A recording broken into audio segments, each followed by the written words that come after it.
新北市最近是來公告，所有已經到期煞無人來繼承的不動產，攏總是有1445筆的土地，也有71棟建築物，這價值呢是超過27億。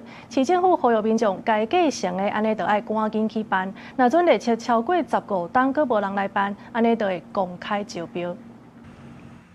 地政單位公告欄大滿告示內底大部分攏是提醒民眾趕緊來辦繼承。根據統計，新北市今年度過期無來辦繼承登記的，攏總有1445筆土地、71棟建築物，但是照目前市價來算，價值是超過27億。如果是我，就是隨便繼承一筆，我就可以早早退休了，就不用工作了。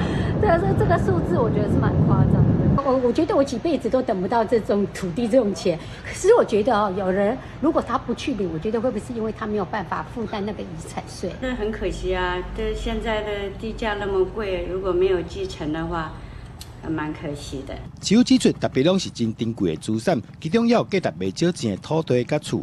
只有提醒民眾收到通知，趕緊來辦繼承登記，保障自己的權益。